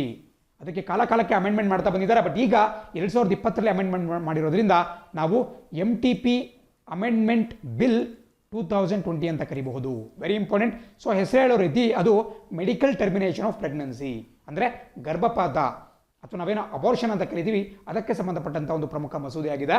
ಸೊ ಏನು ಇದ್ರ ಬಗ್ಗೆ ಸ್ವಲ್ಪ ಡಿಸ್ಕಸ್ ಮಾಡ್ತಾ ಹೋಗೋಣ. ಇಲ್ಲಿವರೆಗೂ ಕೂಡ ಏನು ಸಿಸ್ಟಮ್ ಇತ್ತು, 1971 MTP ಆ್ಯಕ್ಟ್ನ ಅಡಿಯಲ್ಲಿ 12ರಿಂದ 20 ವರ್ಷ 20 ತಿಂಗಳ ಕಾಲ ಈ ಭಾಗದಲ್ಲಿ ನಿಮಗೆ ಕಾಣಿಸ್ತಾ ಇರಬಹುದು. ಸೊ ಅಲ್ಲಿ 2-3 ಸ್ಟೇಜಸನ್ನು ಮಾಡಲಾಗಿದ್ದು. 12 ವಾರಗಳು ನೋಡಿ. ಒಂದು ಪ್ರೆಗ್ನೆನ್ಸಿಯನ್ನು ಗರ್ಭಧಾರಣೆ ಮಾಡಿದ್ಮೇಲೆ ಅದನ್ನು ವಾರಗಳಲ್ಲಿ ನಾವು ಮೆಷರ್ ಮಾಡ್ತೀವಿ. 12 ವಾರ ಅಂದ್ರೇನು, ಐ ಥಿಂಕ್ 4 ವಾರಗಳಿಗೆ ಒಂದು ತಿಂಗಳಾಗುತ್ತೆ. ಸೊ 3 ತಿಂಗಳನ್ನು ನಾವು 12 ವಾರ ಅಂತ ಕರಿತೀವಿ. ಸೊ ಈ ಭಾಗದಲ್ಲಿ ನೀವು ನೀಟಾಗಿ ಕಾಣಿಸ್ಕೊಳ್ತಾ ಇದೆ. Currently abortion requires the opinion of 1 doctor if it is done within 12 weeks. So I think ಅರ್ಥ ಆಯಿತು ಅಂದ್ಕೊಳ್ತೀನಿ. ಇನ್ನೊಂದ್ಸರಿ ಎಕ್ಸ್ಪ್ಲೇನ್ ಮಾಡಿ ಹೇಳ್ತೀನಿ. ಸೊ ನಾನು ಆಗಲೇ ಹೇಳಿದೆ, ವಾರಗಳಲ್ಲಿ ಈ ಗರ್ಭಧಾರಣೆಯನ್ನು ಪ್ರೆಗ್ನೆನ್ಸಿಯನ್ನು ಮೆಷರ್ ಮಾಡಲಾಗುತ್ತೆ. ಸೊ 12 ವಾರಕ್ಕಿಂತ ಕಡಿಮೆ ಒಂದು ಪ್ರೆಗ್ನೆನ್ಸಿ ಇತ್ತು ಅಂತ ಹೇಳಿದ್ರೆ, ಅಂದರೆ 12 ವಾರ ಅಂದರೆ ಎಷ್ಟು, 3 ತಿಂಗಳು ಬರುತ್ತೆ. ಸೊ 3 ತಿಂಗಳಿಗಿಂತ ಕಡಿಮೆ ಅವಧಿಗೆ ಒಬ್ಬ ಮಹಿಳೆ ಗರ್ಭಿಣಿಯಾಗಿದ್ಲು ಅಂತ ಹೇಳಿದ್ರೆ ಆಕೆಗೆ ಗರ್ಭಪಾತವನ್ನು ಮಾಡಿಸ್ಬೇಕು ಅಥವಾ ಅಬೋರ್ಷನ್ ಮಾಡಬೇಕು, ಅಂದರೆ ಆರ್ಟಿಫಿಷಿಯಲ್ ಆಗಿ ಮೆಡಿಕಲಿ ಒಂದು ಅಬೋರ್ಷನ್ ಮಾಡಿಸ್ಬೇಕು ಅಂತ ಹೇಳಿದ್ರೆ ಒಬ್ಬ ಡಾಕ್ಟರ್ನ ಸಲಹೆ ಸಫಿಷಿಯೆಂಟ್ ಆಗುತ್ತೆ. ಯಾರೊಬ್ಬರು ಡಾಕ್ಟರ್ ಬಂದ್ಬಿಟ್ಟು ಈ ಒಂದು ಪ್ರೆಗ್ನೆನ್ಸಿಯನ್ನು ಕಂಟಿನ್ಯೂ ಮಾಡೋದ್ರಿಂದ ಆ ಭ್ರೂಣದಲ್ಲಿ ಯಾವುದೊಂದು ರೀತಿ ತೊಂದರೆ ಇದೆ, ಅದರಿಂದ ತಾಯಿ ಆರೋಗ್ಯಕ್ಕೆ ತೊಂದರೆ ಉಂಟಾಗಬಹುದು ಅಥವಾ ಮಗುವಿನ ಆರೋಗ್ಯಕ್ಕೆ ತೊಂದರೆ ಉಂಟಾಗಬಹುದು ಅಂತೇಳಿ ಓರ್ವ ಡಾಕ್ಟರ್ ಇದಕ್ಕೆ ಸರ್ಟಿಫಿಕೇಟನ್ನು ಕೊಟ್ಟರು ಅಂತ ಹೇಳಿದ್ರೆ ಅದನ್ನು ಅಬೋರ್ಷನ್ ಮಾಡಿಸಬಹುದು. ಯಾವಾಗ 12 ವಾರಗಳಿಗಿಂತ ಕಮ್ಮಿ, ಅಂದರೆ ಏನು 4×12 ಅಂದರೆ ನಾವು 3 ತಿಂಗಳ ಕಾಲದಿಂದ ಕಮ್ಮಿ ಒಂದು ಏನು ಪ್ರೆಗ್ನೆನ್ಸಿ ಇದ್ದಾಗ. ಬಟ್ ಅದೇ ಇದನ್ನು ಮಾತಾಡ್ತಿರೋದು ಹಳೆ ಬಿಲ್ನ ಒಂದು ಬಗ್ಗೆ. ಹಳೆ ಒಂದು ಆ್ಯಕ್ಟ್ ಏನಿತ್ತು 1971 MTP ಆ್ಯಕ್ಟ್ ಏನಿತ್ತು ಅದರ ಅನುಸಾರ ಮಾತಾಡ್ತಿರ್ತಕ್ಕಂಥದ್ದು. ಸೊ ಅದರಲ್ಲಿ 12 ವಾರಗಳಿಗಿಂತ ಕಮ್ಮಿ ಗರ್ಭಿಣಿಯಾಗಿದ್ದರೆ ಆಕೆಗೆ ಗರ್ಭಪಾತವನ್ನು ಮಾಡಿಸಲಿಕ್ಕೆ ಕೇವಲ ಒಬ್ಬ ಡಾಕ್ಟರ್ ಅವರ ಒಪಿನಿಯನ್ ಸಾಕಾಗ್ತಿದ್ದು. ಅದೇ 12ರಿಂದ 20 ವಾರಗಳ ಕಾಲ, ಅಂದರೆ 3 ತಿಂಗಳಿಂದ 5 ತಿಂಗಳು. 20 ವಾರ ಅಂದರೆ ಎಷ್ಟು, 5 ತಿಂಗಳು ಬರುತ್ತೆ. ಸೊ 3ರಿಂದ 5 ತಿಂಗಳ ಒಳಗಾಗಿ ಆಕೆಗೆ ಗರ್ಭಪಾತ ಮಾಡಿಸ್ಬೇಕು ಅಂತ ಹೇಳಿದ್ರೆ ಕನಿಷ್ಠ 2 ಡಾಕ್ಟರ್ಗಳ ಒಂದು ಅಭಿಪ್ರಾಯ ಬೇಕಾಗ್ತಿತ್ತು. ಅದೇ 20 ವಾರಗಳಿಗಿಂತ ನಂತರ ಆಕೆ ಗರ್ಭಪಾತವನ್ನು ಮಾಡಿಸ್ಬೇಕು ಅಂತ ಹೊರಟ್ರೆ ಅದಕ್ಕೆ ಬಹಳ ಒಂದು ಕಷ್ಟಪಡಬೇಕಾಗಿತ್ತು. ಬಹಳಷ್ಟು ಜನ ಸುಪ್ರೀಂ ಕೋರ್ಟ್ನ ಮೊರೆ ಹೋಗಿದ್ರು. ಈಗಲೂ ಕೂಡ ಈ ಭಾಗ ಕಾಣಿಸ್ತಾ ಇರ್ಬೋದು. ಸುಮಾರು 20ಕ್ಕೂ ಹೆಚ್ಚು ಕೇಸ್ಗಳು, ಐ ಥಿಂಕ್ 23 ಕೇಸಸ್ಗಳು ಇವತ್ತಿಗೂ ಕೂಡ ಸುಪ್ರೀಂ ಕೋರ್ಟ್ನ ಮುಂದೆ ಪೆಂಡಿಂಗ್ ಆಗಿದ್ದಾವೆ. ಆ ಮಹಿಳೆಗೆ 20 ವಾರಕ್ಕಿಂತ ಜಾಸ್ತಿ ಆಗಿದೆ ಆಕೆ ಗರ್ಭಿಣಿಯಾಗಿ. ಸೊ ಇವಾಗ ಆಕೆಗೆ ಗರ್ಭಪಾತವನ್ನು ಮಾಡಿಸ್ಬೇಕು ಅಂತ ಹೇಳಿದ್ರೆ ಸಾಕಷ್ಟು ಒಂದು ಲೀಗಲ್ ಹ್ಯಾಸಲ್ ಇರುತ್ತೆ. ಅವರು ಸಾಕಷ್ಟು ಪ್ರೊಸೆಸ್ಗಳನ್ನ, ಒಂದು ನ್ಯಾಯಾಂಗಿಕ ಒಂದು ಹಂತಗಳನ್ನ ದಾಟಿ ಬರಬೇಕಾಗುತ್ತೆ. ಸೊ ಇದನ್ನು ಸುಲಭಗೊಳಿಸಬೇಕು ಮತ್ತು ರೈಟ್ ಟು ರಿಪ್ರೊಡಕ್ಷನ್ ಅಥವಾ ರೈಟ್ ಟು ರಿಪ್ರೊಡಕ್ಟಿವ್ ಹೆಲ್ತ್ ಅಂತ ಒಂದೇನು ಹಕ್ಕು ಬರುತ್ತೆ ಆ ಹಕ್ಕನ್ನು ಪ್ರತಿಯೊಬ್ಬ ಮಹಿಳೆಗೂ ಕೊಡಬೇಕು ಅಂತ ಹೇಳಿ ನಮ್ಮ ಸರ್ಕಾರ ತೀರ್ಮಾನ ಮಾಡಿದೆ. ಆ್ಯಂಡ್ ಕೇಳ್ಬೋದು MTP ಬಿಲ್ಲನ್ನು ಯಾರು ಮಂಡನೆ ಮಾಡಿದ್ದಾರಪ್ಪ ಅಂತ ಹೇಳಿದ್ರೆ ಡೆಫಿನೆಟ್ಲಿ ಇದು ಹೆಲ್ತ್ಗೆ ಸಂಬಂಧಪಟ್ಟಿರೋದ್ರಿಂದ ನಮ್ಮ ಕೇಂದ್ರ ಆರೋಗ್ಯ ಸಚಿವ, union health and family welfare minister doctor Harshvardhan ಅವರು ಈ ಬಿಲ್ಲನ್ನು ಮಂಡನೆ ಮಾಡಿದ್ದಾರೆ. ಆ್ಯಂಡ್ ಇದು ಲೋಕಸಭೆಯಲ್ಲಿ ಪಾಸ್ ಆಗಿತ್ತು, ಈಗ ರಾಜ್ಯಸಭೆಯಲ್ಲಿ ಕೂಡ ಪಾಸ್ ಆಗಿದೆ. ಸೊ ಈ ಅಪ್ಡೇಟೆಡ್ ಅಂದರೆ ಈ ಅಮೆಂಡೆಡ್ ಬಿಲ್ ಏನು ಹೇಳುತ್ತಪ್ಪ ಅಂತ ನೋಡ್ತಾ ಹೋಗೋಣ. ಸೊ ಮುಂಚೆ ಇದ್ದಿದ್ದು ಬೇರೆ, ಬಟ್ ಈಗ ಅಮೆಂಡೆಡ್ ಬಿಲ್ ಏನು ಹೇಳುತ್ತಪ್ಪ ಅಂತ ಹೇಳಿದ್ರೆ ಈ ಬಗ್ಗೆ ಕಾಣಿಸ್ತಾ ಇರಬಹುದು. ಸೊ 12ರಿಂದ 20 ಅಂದರೆ 20 ವಾರಕ್ಕಿಂತ ಕಡಿಮೆ ಆಕೆ ಗರ್ಭಿಣಿಯಾಗಿದ್ದರೆ, ಅಂದರೆ 5 ತಿಂಗಳಿಗಿಂತ ಕಡಿಮೆ ಒಂದು ಗರ್ಭಿಣಿಯಾಗಿದ್ದರೆ ಆಕೆಗೆ ಗರ್ಭಪಾತನ ಮಾಡಿಸ್ಲಿಕ್ಕೆ ಕೇವಲ ಒಬ್ಬ ಡಾಕ್ಟರ್ನ ಅನುಮತಿ ಸಾಕಾಗುತ್ತೆ. ಮುಂಚೆ ಏನಿತ್ತು 12 to 20 ಮಂತ್ಸ್ ಅಂತ 12 to 20 ವೀಕ್ಸ್ ಅಂತ ಹೇಳಿದ್ರೆ 2 ಡಾಕ್ಟರ್ ಬೇಕಾಗಿತ್ತು. ಬಟ್ ಈಗ ಒಬ್ಬರು ವೈದ್ಯರ ಅನುಮತಿ ಸಾಕಾಗುತ್ತೆ. ಅದೇ 20 to 24ಗೆ 2 ಡಾಕ್ಟರ್ ಅನುಮತಿ ಸಾಕಾಗುತ್ತೆ.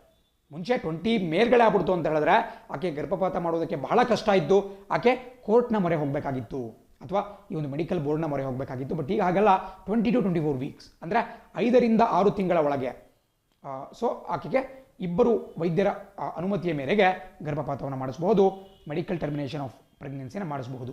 ಅದೇ 24 ವಾರವನ್ನು ಮೀರಿಬಿಟ್ಟು ಕೆಲವೊಂದು ಸರಿ ಏನಾಗುತ್ತೆ, ಒಂದು 7-8 ತಿಂಗಳು ಗರ್ಭಿಣಿಯಾಗಿರ್ತಾರೆ, ಆವಾಗ ಅವರ ಒಂದು ಹೆಲ್ತನ್ನು ಚೆಕಪ್ ಮಾಡಿದಾಗ ಆ ಭ್ರೂಣ ಸಾಕಷ್ಟು ಒಂದು ಅಂಗವೈಕಲ್ಯ ಹೊಂದಿರೋದು ಗೊತ್ತಾಗುತ್ತೆ, ಅದರ ಬ್ರೈನ್ ಡೆವಲಪ್ ಆಗದೆ ಇರೋದು ಗೊತ್ತಾಗುತ್ತೆ, ಅಥವಾ ಅದು ಬೇರೆ ಯಾವುದೋ ಒಂದು ಪ್ಲೆಸೆಂಟ ಸುತ್ತಕೊಂಡ್ಬಿಟ್ಟು ಆ ತಾಯಿಯ ಆರೋಗ್ಯಕ್ಕೆ ತೊಂದರೆ ಉಂಟು ಮಾಡುವಂತಹ ಸಾಧ್ಯತೆ ಇರೋದು ಗೊತ್ತಾಗುತ್ತೆ. ಇಂತಹ ವಿಶೇಷ ಕೇಸ್ಗಳೇನಾಗುತ್ತಪ್ಪ ಅಂತ ಹೇಳಿದ್ರೆ, ಅಂದರೆ 24 ತಿಂಗಳುಗಳಾದಮೇಲೆ 24 ವಾರಗಳಾದಮೇಲೆ 6 ಮಂತ್ಸ್ ಆದಮೇಲೆ ಅಬಾರ್ಷನ್ ಮಾಡಿಸ್ಬೇಕು ಅಂತ ಹೇಳಿದ್ರೆ ಈ ಭಾಗದಲ್ಲಿ ಕಾಣಿಸ್ತಾ ಇರಬಹುದು ಒಂದು medical board, state level medical ಬೋರ್ಡ್ನ ಅನುಮತಿ ಕಡ್ಡಾಯವಾಗಿರುತ್ತೆ.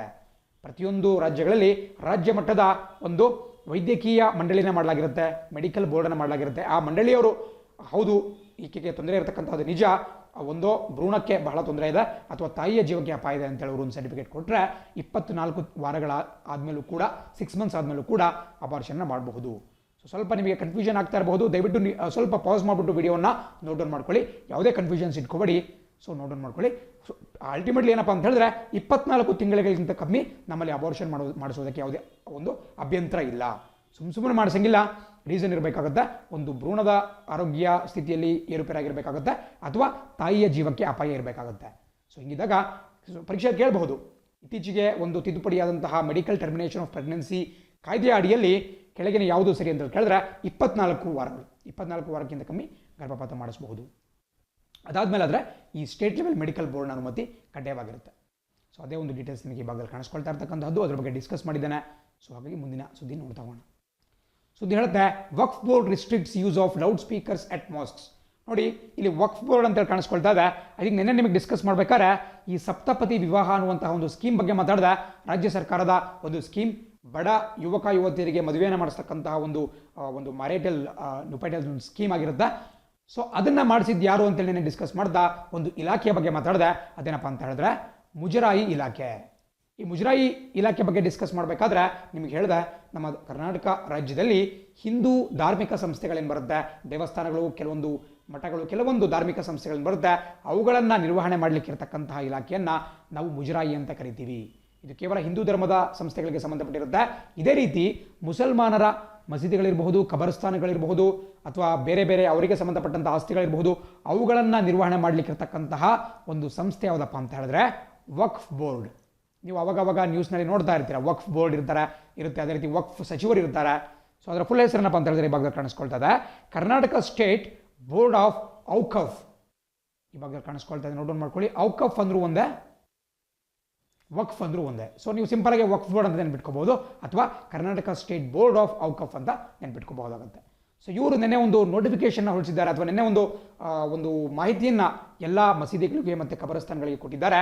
ಅದೇನಪ್ಪ ಅಂತ ಹೇಳಿದ್ರೆ ನೈಟ್ ಟೈಮಲ್ಲಿ ರಾತ್ರಿ 10 ರಿಂದ ಬೆಳಗ್ಗೆ 6 ಗಂಟೆವರೆಗೂ ಈ ಧ್ವನಿವರ್ಧಕಗಳನ್ನು, ಲೌಡ್ ಸ್ಪೀಕರ್ಗಳನ್ನು ಮಸೀದಿಗಳಲ್ಲಿ ಯೂಸ್ ಮಾಡಬಾರ್ದು ಅಂತೇಳಿ ಅವರು ಹೇಳಿದ್ದಾರೆ. ಸೊ ಬಹಳ ದಿನಗಳಿಂದ ಹಲವು ಜನ ಪೆಟಿಷನ್ಸ್ಗಳನ್ನ ಹಾಕಿದ್ರು.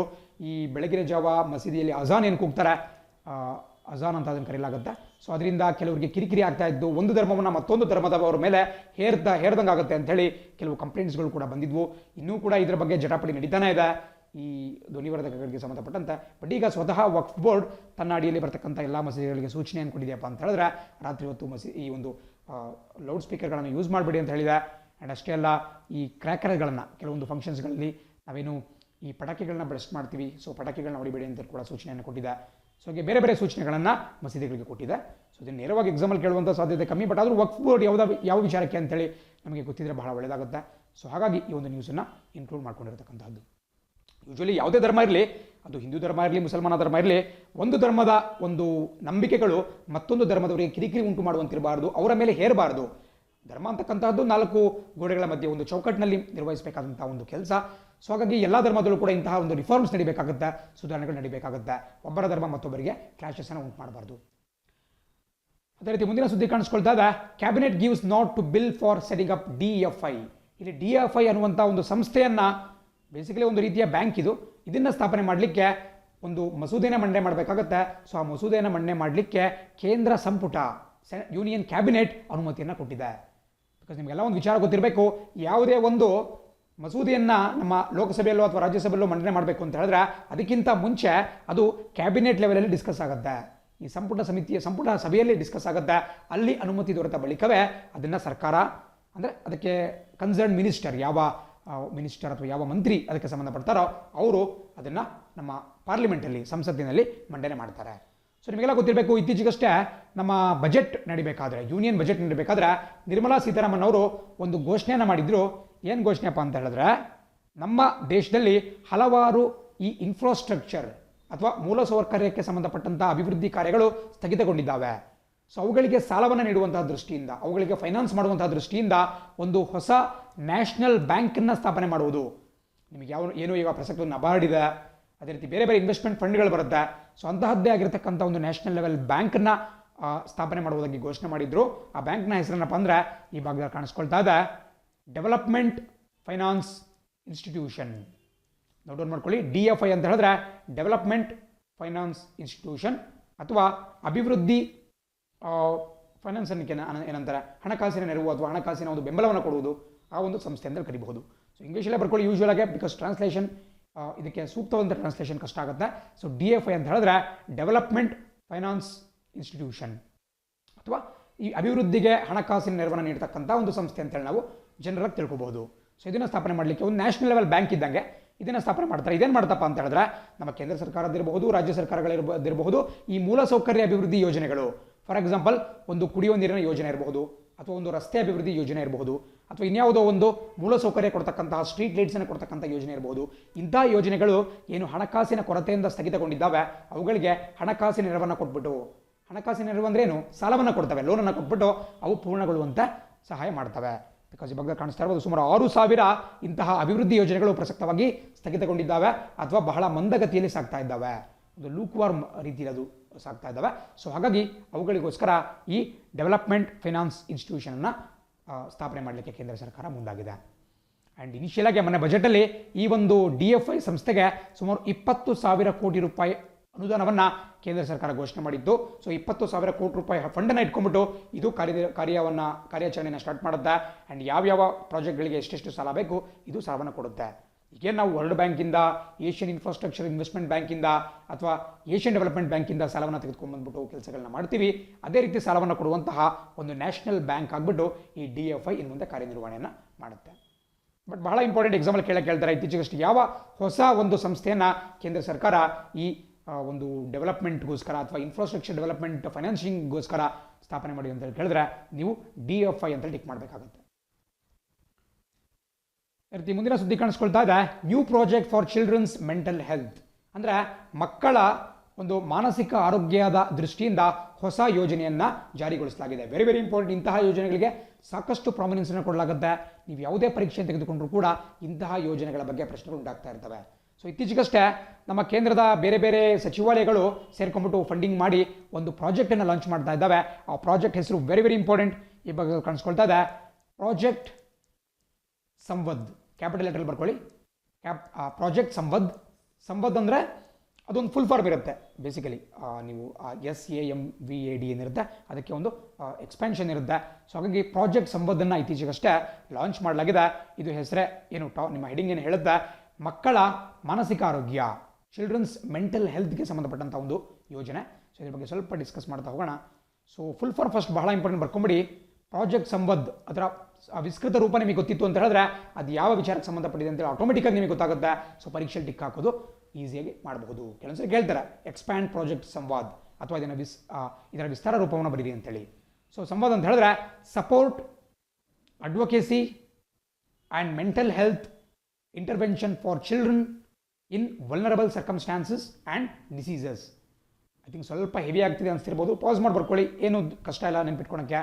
Support advocacy and mental health intervention for children in vulnerable circumstances and diseases.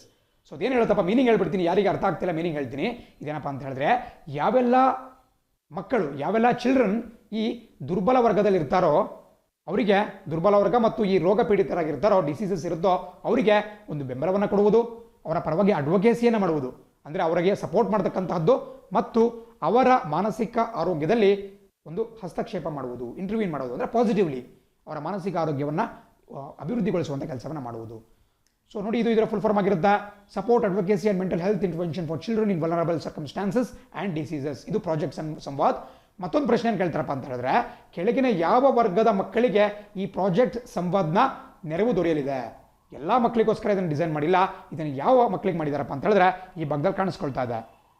ಯಾರೆಲ್ಲ ಮಕ್ಕಳು ಅವ್ರನ್ನ ಅಬಂಡನ್ ಮಾಡಲಾಗಿದೆಯೋ, ಅಂದರೆ ಕೆಲವೊಂದು ಸರಿ ತಂದೆ ತಾಯಿಗಳು ಬಿಟ್ಟು ಹೋಗ್ಬಿಟ್ಟಿರ್ತಾರೆ ಮಕ್ಕಳನ್ನ, ಅಂತಹ ಮಕ್ಕಳುಗಳು ಅಂದರೆ ನಿರಾಶ್ರಿತರು, ನಿರ್ಗತಿಕರು, ಜೊತೆಗೆ ಆರ್ಫಂಡ್ ಅಂದರೆ ನಾವೇನು ಅನಾಥ ಮಕ್ಕಳು ಅಂತ ಕರಿತೀವಿ, ತಂದೆ ತಾಯಿ ಇಲ್ಲದೆ ಇರತಕ್ಕಂಥ ಆರ್ಫನ್ ಚಿಲ್ಡ್ರನ್, ಅನಾಥ ಮಕ್ಕಳು. ಅದೇ ರೀತಿ ಯಾವೆಲ್ಲ ಮಕ್ಕಳನ್ನ ಟ್ರಾಫಿಕ್ ಮಾಡಲಾಗಿದೆ, ಮಾನವ ಕಳ್ಳ ಸಾಗಣೆಯ ಮೂಲಕ ಅಪಹರಣಕ್ಕೊಳಗಂತಹ ಮಕ್ಕಳು, ಆ್ಯಂಡ್ ಜೊತೆಗೆ children in conflict with law. ನೋಡಿ, ನಿಮಗೆಲ್ಲ ಗೊತ್ತಿರಬೇಕು, ಈ ಮಕ್ಕಳು ಜುವೆನೈಲ್ಸ್ 18 ವರ್ಷಕ್ಕಿಂತ ಕಡಿಮೆ ಇರತಕ್ಕಂತಹ ಮಕ್ಕಳು ಏನಾದರೂ ಅಪರಾಧವನ್ನು ಮಾಡಿದ್ರೆ ಅವ್ರನ್ನ ನಾವು ಅಪರಾಧಿಗಳು ಅಂತ ಕರೆಯಲ್ಲ. ಬೇರೆಯವ್ರಿಗೆ ದೊಡ್ಡವರಿಗೆ ಕರೆದ ರೀತಿ ಅವರಿಗೆ ಅಪರಾಧಿಗಳು ಅಥವಾ ನಾವು ಅವರಿಗೆ ಕನ್ವಿಕ್ಟ್ಸ್ ಅಂತ ಕರೆಯಲ್ಲ, ಅಥವಾ ಅವರಿಗೆ ಆ ಒಂದು ಡೆಸಿಗ್ನೇಷನ್ ಅಂತ ಕರೆಯಲ್ಲ. ಬಟ್ ಏನಂತ ಕರಿತೀವಪ್ಪ ಅಂತ ಹೇಳಿದ್ರೆ children in conflict with law, ಅಂದರೆ ಕಾನೂನಿನ ಜೊತೆ ಸಂಘರ್ಷದಲ್ಲಿರತಕ್ಕಂತಹ ಮಕ್ಕಳು ಅಂತ ಕರಿತೀವಿ. ಬಿಕಾಸ್ ಆ ಏಜಲ್ಲಿ ಅವರಿಗೆ ಒಂದು ಅಪರಾಧಿ ಮನೋಭಾವ ಇರಲ್ಲ. ಸೊ ಹಾಗಾಗಿ ಅವ್ರನ್ನ ಕ್ರಿಮಿನಲ್ಸ್ ಅಂತ ನಾವು ಕರೆಯಲ್ಲ, ಆ ಒಂದು ವರ್ಡ್ ಕ್ರಿಮಿನಲ್ಸ್ ಅಂತ ಮೆನ್ಷನ್ ಮಾಡಲ್ಲ. ಅದರ ಬದಲಾಗಿ children who are in conflict with law ಅಥವಾ ನ್ಯಾಯದೊಂದಿಗೆ ಸಂಘರ್ಷದಲ್ಲಿರ್ತಕ್ಕಂತಹ ಮಕ್ಕಳು ಅಂತೇಳಿ ಅವ್ರನ್ನ ಕರಿತೀವಿ. ಸೊ ಈ ರೀತಿಯ ಮಕ್ಕಳು, ಈ ಒಂದು ವಲ್ನರಬಲ್ ಕೆಟಗರಿಯಲ್ಲಿ ಇರತಕ್ಕಂತಹ ಮಕ್ಕಳನ್ನ ಮಾತ್ರ ಈ ಪ್ರಾಜೆಕ್ಟ್ ಸಂವಾದ್ಗೆ ಪರಿಗಣಿಸಲಾಗುತ್ತೆ. ಸೊ ಇದು ಕೂಡ ಪರೀಕ್ಷೆಯಲ್ಲಿ ಕೇಳಬಹುದಂಥ ಒಂದು ವಿಚಾರ. ಆ್ಯಂಡ್ ಮೂರನೇ ಇಂಪಾರ್ಟೆಂಟ್ ಕ್ವಶನ್ ಏನು ಕೇಳ್ತಾರಪ್ಪ ಅಂತ ಹೇಳಿದ್ರೆ, ಪ್ರಾಜೆಕ್ಟ್ ಸಂವಾದನ್ನು ಕೆಳಗಿನ ಯಾವ ಸಂಸ್ಥೆ ಜಾರಿಗೊಳಿಸ್ತಿದೆ ಅಂತ ಹೇಳಿ ಬೇರೆ ಬೇರೆ ಸಂಸ್ಥೆ ಹೆಸರನ್ನು ಕೊಡ್ತಾರೆ. ಒಂದು ಮಾತು ನೆನ್ಪಿಟ್ಕೊಳ್ಳಿ, ಈ ಒಂದು ಪ್ರಾಜೆಕ್ಟ್ ಸಂವಾದನ ಜಾರಿಗೊಳಿಸ್ತಿರ್ತಕ್ಕಂತಹದ್ದು ನಮ್ಮ ಕರ್ನಾಟಕದ ಹೆಮ್ಮೆ ಆಗಿರತಕ್ಕಂತಹ ಬೆಂಗಳೂರಿನಲ್ಲಿ ಕಂಡುಬರ್ತಕ್ಕಂತಹ ನಿಮ್ಹಾನ್ಸ್ ಸಂಸ್ಥೆ. ನಿಮ್ಹಾನ್ಸ್ ಬೆಂಗಳೂರಿನ ಪ್ರಸಿದ್ಧ ಒಂದು ಸಂಸ್ಥೆ. ನಾವೇನು ಅನ್ಕೊಂಡಿದ್ದೀವಿ, ಬಹಳ ಜನ ಇದು ಕರ್ನಾಟಕ ಸರ್ಕಾರದ ಸಂಸ್ಥೆ ಅನ್ಕೊಂಡಿದ್ದಾರೆ. ಖಂಡಿತ ಅಲ್ಲ, ಇದು ಕೇಂದ್ರ ಸರ್ಕಾರದ ಅಡಿಯಲ್ಲಿ ಬರತಕ್ಕಂಥ ಸಂಸ್ಥೆ. ನಮ್ಮ ಏನು ಕೇಂದ್ರ ಸರ್ಕಾರದ ಆರೋಗ್ಯ ಸಚಿವಾಲಯ ಬರುತ್ತೆ, ಮಿನಿಸ್ಟ್ರಿ ಆಫ್ ಹೆಲ್ತ್ ಬರುತ್ತೆ, ಅದರ ಕೆಳಗೆ ಬರತಕ್ಕಂಥ ಒಂದು ಆಟೋನಮಸ್ ಅಥವಾ ಸ್ವಾಯತ್ತ ಸಂಸ್ಥೆಯನ್ನು ನಾವು ನಿಮ್ಹಾನ್ಸ್ ಅಂತ ಕರಿತೀವಿ. ಅದರ ಫುಲ್ ಫಾರ್ಮ್ ನೀವು ಕೂಡ ಗೊತ್ತಿರುತ್ತೆ, national institution for mental health and neuro sciences. Simple. So ಇದು ಈ ಒಂದು ಸಂಸ್ಥೆ ಜಾರಿಗೊಳಿಸ್ತಾ ಇದೆ. ಆ್ಯಂಡ್ ಇದಕ್ಕೆ ಫಂಡಿಂಗನ್ನು ಯಾರು ಮಾಡ್ತಾ ಇದ್ದಾರಪ್ಪ ಅಂತ ಬಹಳ ಇಂಪಾರ್ಟೆಂಟ್. ಯಾರು ಸುಮಾರು 56 ಕೋಟಿ ರೂಪಾಯಿ ಬೇಕಾಗುತ್ತೆ ಮುಂದಿನ 5 ವರ್ಷಗಳ ಕಾಲ ಈ ಒಂದು ಪ್ರಾಜೆಕ್ಟ್ಗೆ. ಸೊ ಆ ಹಣವನ್ನು ಯಾರು ಕೊಡ್ತಿದ್ದಾರಪ್ಪ ಅಂತ ಹೇಳಿದ್ರೆ ministry of women and child development ಅಥವಾ ಮಹಿಳಾ ಮತ್ತು ಮಕ್ಕಳ ಕಲ್ಯಾಣ ಸಚಿವಾಲಯ ಕೇಂದ್ರ ಸರ್ಕಾರದ್ದು, ಜೊತೆಗೆ ಮಿನಿಸ್ಟ್ರಿ ಆಫ್ ಪಂಚಾಯತ್ ರಾಜ್ ಸಚಿವಾಲಯ, ಇವೆರಡೂ ಕೂಡ ಸೇರ್ಕೊಂಡ್ಬಿಟ್ಟು ಹಣಕಾಸಿನ ನೆರವನ್ನು ನಮ್ಮ ನಿಮ್ಹಾನ್ಸ್ಗೆ ಕೊಡ್ತಾ ಇದ್ದಾರೆ ಈ ಪ್ರಾಜೆಕ್ಟ್ ಸಂವಾದನ ಲಾಂಚ್ ಮಾಡಲಿಕ್ಕೆ. ಸೊ ಇಷ್ಟು ಡೀಟೇಲ್ಸ್ ನಿಮಗೆ ಪ್ರಮುಖವಾಗಿ ಗೊತ್ತಿದ್ದರೆ ನೀವು ಪ್ರಶ್ನೆಗಳನ್ನ ಮಿಸ್ ಮಾಡೋಕ್ಕೆ ಆಗಲ್ಲ. ಅದೇ ರೀತಿ ಮತ್ತೊಂದು ಸುದ್ದಿ ಹೇಳುತ್ತೆ, PK Sinha principal advisor to PM resigns. ನಿಮಗೆ ಭಾಗದಲ್ಲಿ ಒಬ್ಬ ವ್ಯಕ್ತಿ ಕಾಣಿಸ್ಕೊಳ್ತಾ ಇದ್ದಾರೆ, ಒಬ್ಬ ಹಿರಿಯ ಬ್ಯೂರೋಕ್ರೆಟ್, ಒಬ್ಬ ಹಿರಿಯ ಅಧಿಕಾರಿಯಾಗಿದ್ದಾರೆ ಇವರು ಪ್ರಸಕ್ತವಾಗಿ ನಮ್ಮ PMO. ಮೊನ್ನೆ ವಿಡಿಯೋ ಮಾಡಬೇಕಾದ್ರೆ ನಿಮಗೆ ಹೇಳಿದ್ದೆ, PMO ಅಂತ ಹೇಳಿದ್ರೆ ಪ್ರೈಮ್ ಮಿನಿಸ್ಟರ್ಸ್ ಆಫೀಸ್, ಪ್ರಧಾನಮಂತ್ರಿ ಕಚೇರಿ ಅಂತ ಕರೆಯಲಾಗುತ್ತೆ. ಈ PMOದಲ್ಲಿ ಪ್ರಿನ್ಸಿಪಲ್ ಅಡ್ವೈಸರ್ ಅಥವಾ ಮುಖ್ಯ ಸಲಹೆಗಾರರಾಗಿ ಕೆಲಸ ಮಾಡ್ತಿದ್ದಂತಹ ಹಿರಿಯ ಒಬ್ಬ ಬ್ಯೂರೋಕ್ರಾಟ್, ಹಿರಿಯ ಅಧಿಕಾರಿ PK ಸಿನ್ಹಾ ಅವರು ರಾಜೀನಾಮೆಯನ್ನು ಕೊಟ್ಟಿದ್ದಾರೆ. ಸೊ ಜಸ್ಟ್ ಇದನ್ನು ಬಗ್ಗೆ ಗೊತ್ತಿರಬೇಕು. ಎಕ್ಸಾಮಲ್ಲಿ ಯೂಶುವಲಾಗಿ ಕೇಳಲ್ಲ, ಬಟ್ ಜಸ್ಟ್ ಗೊತ್ತಿರಬೇಕಾಗುತ್ತೆ. ಬಿಕಾಸ್ ಯಾಕೆ ಇವರು ಬಹಳ ಇಂಪಾರ್ಟೆಂಟ್ ಅಪ್ಪ ಅಂತ ಹೇಳಿದ್ರೆ, PK ಸಿನ್ಹಾ ಅವರೇನಿದ್ದಾರೆ ಅವರು ಮುಂಚೆ 2015ರಿಂದ 19ನೇ ಇಸ್ವಿವರೆಗೂ ಕೂಡ ನಮ್ಮ ಕೇಂದ್ರ ಸರ್ಕಾರದಲ್ಲಿ ಕ್ಯಾಬಿನೆಟ್ ಸೆಕ್ರೆಟರಿ ಆಗಿದ್ದರು. ಯಾವ ರೀತಿ ಪ್ರತಿಯೊಂದು ರಾಜ್ಯಗಳಲ್ಲಿ ಚೀಫ್ ಸೆಕ್ರೆಟರಿಗಳು ಬರ್ತಾರೆ, ಅದೇ ರೀತಿ ಕೇಂದ್ರ ಸರ್ಕಾರದಲ್ಲಿ ಇಡೀ ಕೇಂದ್ರ ಸರ್ಕಾರದ ಅಡಿಯಲ್ಲಿರ್ತಕ್ಕಂಥ ಎಲ್ಲ ಈ ಸಿವಿಲ್ ಸರ್ವೆಂಟ್ಸ್ ಗಳ ಮೇಲೆ ಏನು ಸರ್ಕಾರಿ ಅಧಿಕಾರಿಗಳಿರ್ತಾರೆ ಅವರ ಮೇಲೆ ಬರ್ತಕ್ಕಂಥ ಒಂದು ಉನ್ನತ ಹುದ್ದೆ, ಅದನ್ನು ಕ್ಯಾಬಿನೆಟ್ ಸೆಕ್ರೆಟರಿ ಅಂತ ಕರಿತೀವಿ. ಸೊ ಕ್ಯಾಬಿನೆಟ್ ಸೆಕ್ರೆಟರಿ ಆಗ್ಬಿಟ್ಟು ಇವರು 2015ರಿಂದ 19ವರೆಗೂ ಕಾರ್ಯನಿರ್ವಹಣೆ ಮಾಡಿದ್ರು. ಆ ಬಳಿಕ ಅವರನ್ನ ಪ್ರೈಮ್ ಮಿನಿಸ್ಟರ್ಸ್ ಆಫೀಸ್ನಲ್ಲಿ ಪ್ರಿನ್ಸಿಪಲ್ ಅಡ್ವೈಸರ್, ಮುಖ್ಯ ಸಲಹೆಗಾರನಾಗಿ ಕೂಡ ನೇಮಿಸಿಕೊಳ್ಳಲಾಗಿತ್ತು. ಸೊ ಜಸ್ಟ್ ನಿಮಗೆ ಗೊತ್ತಿರಬೇಕಾಗುತ್ತೆ. ಆ್ಯಂಡ್ ಮತ್ತೊಂದು ಇನ್ಫಾರ್ಮೇಷನ್ ವೆರಿ ಇಂಪಾರ್ಟೆಂಟ್, ಪ್ರಸಕ್ತವಾಗಿ ಯಾರು ನಮ್ಮ ಕ್ಯಾಬಿನೆಟ್ ಸೆಕ್ರೆಟರಿ ಆಗಿದ್ದಾರೆ, CS ಅಥವಾ ನಮ್ಮ ಕೇಂದ್ರ ಸರ್ಕಾರದ ಸಂಪುಟ ಕಾರ್ಯದರ್ಶಿ ಅಂತ ಕರಿತೀವಿ. ಕನ್ನಡ ಮೀಡಿಯಂ ಸ್ಟೂಡೆಂಟ್ಸ್ ಬರ್ಕೊಳ್ಳಿ, ಸಂಪುಟ ಕಾರ್ಯದರ್ಶಿ. ಅದೇ ರಾಜ್ಯಗಳಲ್ಲಿ ಮುಖ್ಯ ಕಾರ್ಯದರ್ಶಿ ಅಂತ ಕರೆಯಲಾಗುತ್ತೆ. ಸೊ ಕೇಂದ್ರದ ಸಂಪುಟ ಕಾರ್ಯದರ್ಶಿ ಅಥವಾ ಕ್ಯಾಬಿನೆಟ್ ಸೆಕ್ರೆಟರಿ ಯಾರಪ್ಪ ಅಂತ ಹೇಳಿದ್ರೆ ಪ್ರಸಕ್ತವಾಗಿ ರಾಜೀವ್ ಗೌಬಾ ಅವರಿದ್ದಾರೆ. ಬಹಳ ಬಾರಿ ಪರೀಕ್ಷೆಯಲ್ಲಿ ಕೇಳಿದ್ದಾರೆ ರಾಜೀವ್ ಗೌಬಾ, ಇಂಪಾರ್ಟೆಂಟ್. ಆ್ಯಂಡ್ ಅದೇ ಬಾಟಮಲ್ಲಿ ಒಂದು ಕಾಣಿಸ್ಕೊಳ್ತಾ ಇದೆ ಒಂದು ಸ್ಟ್ಯಾಟಿಕ್ GK ಪ್ರಶ್ನೆ. ಪ್ರಸಕ್ತವಾಗಿ ರಾಜೀವ್ ಗೌಬಾ ಅವರಿದ್ದಾರೆ, ಬಟ್ ನಮ್ಮ ದೇಶದ ಪ್ರಪ್ರಥಮ ಸಂಪುಟ ಕಾರ್ಯದರ್ಶಿ ಯಾರು? Who was the first chief cabinet secretary of India ಅಂತ ಕೇಳಿದ್ರೆ ನೀವು NR ಪಿಳ್ಳೈ ಅಂತ ಟಿಕ್ ಮಾಡಬೇಕಾಗುತ್ತೆ. 1950ರಿಂದ 53ವರೆಗೂ ಇವರು ನಮ್ಮ ದೇಶದ ಕ್ಯಾಬಿನೆಟ್ ಸೆಕ್ರೆಟರಿ ಕಾರ್ಯವನ್ನು ನಿರ್ವಹಣೆ ಮಾಡಿದ್ದಾರೆ, NR ಪಿಳ್ಳೈ. ಅದೇ ರೀತಿ ಮುಂದೆ ಇವತ್ತಿನ ಕೊನೆಯ ಸುದ್ದಿ ನಿಮ್ಮ ಸ್ಕ್ರೀನ್ ಮೇಲೆ ಕಾಣಿಸ್ಕೊಳ್ತಾ ಇದೆ. ಗ್ಲ್ಯಾನ್ to supply Russia's Covid shot. ನಿಮಗೆಲ್ಲ ಗೊತ್ತು, ನಾನು ಮೊನ್ನೆ ಡಿಸ್ಕಸ್ ಮಾಡ್ತಾ ಹೇಳಿದ್ದೆ, ಪ್ರಪಂಚದಲ್ಲಿ ಮೊಟ್ಟ ಮೊದಲ ಬಾರಿಗೆ ಈ ಕೋವಿಡ್ ಲಸಿಕೆಯನ್ನು ಅಥವಾ ಕೋವಿಡ್ ವ್ಯಾಕ್ಸಿನನ್ನು ಅಭಿವೃದ್ಧಿಪಡಿಸಿದಂತಹ ದೇಶ ರಷ್ಯಾ. ಈ ರಷ್ಯಾ ದೇಶದವರು ಸ್ಪುಟ್ನಿಕ್ ವಿ ಎಂಬ ಹೆಸರಿನ ಒಂದು ಲಸಿಕೆಯನ್ನು ಬಹಳ ಹಿಂದೆ ಅಭಿವೃದ್ಧಿಪಡಿಸಿದ್ರು. ಬಟ್ ಖುಷಿ ವಿಚಾರ ಏನಪ್ಪ ಅಂತ ಹೇಳಿದ್ರೆ, ಈ ಸ್ಪುಟ್ನಿಕ್ ವಿಯನ್ನು ಮ್ಯಾನುಫ್ಯಾಕ್ಚರ್ ಮಾಡಲಿಕ್ಕೆ, ತಯಾರು ಮಾಡಲಿಕ್ಕೆ ಪ್ರಪಂಚಾದ್ಯಂತ ಬೇರೆ ಬೇರೆ ಸಂಸ್ಥೆಗಳಿಗೆ ಒಂದು ಕಾಂಟ್ರಾಕ್ಟನ್ನು ಕೊಡಲಾಗ್ತಾ ಇದೆ.